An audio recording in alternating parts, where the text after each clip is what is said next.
Yo, MRD. Okay, so today we will be taking a look at the composite converter. So let's go ahead and see what the composite converter does. Here I have a simple object, which is a star. I mean, you can choose whichever object you want.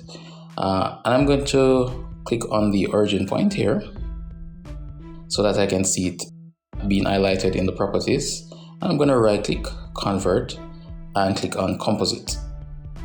Now, whenever you convert a vertex point to a composite, you will be presented with two values.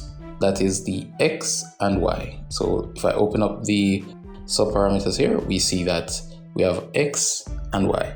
And this allows you to move the object on the X axis. So you can change the values here, right? You can type or you can press the plus or minus sign here.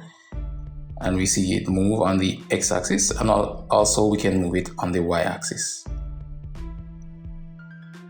So let's see what happens when we convert, let's say, the color property here. So if I right click, convert, and click on composite, once you convert the color, we're presented with four values, namely red, green, blue, and alpha.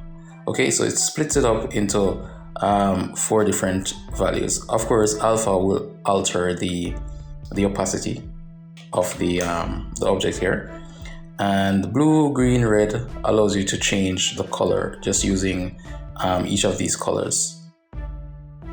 And you can go ahead and alter the values to see what you get.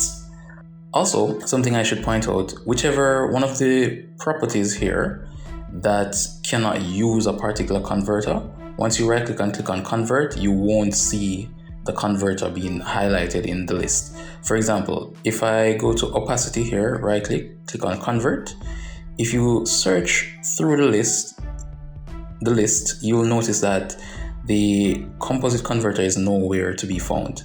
And that's because it cannot be used on that particular property. Now, we can, of course, there are other things that we can use a composite converter on, but for the most part, I'm pretty sure you'll mainly be using it on the color and on the origin to get your X and Y values, as well as to alter the color. So that's it for this tutorial, and I will see you in the next one. Yo, MRD.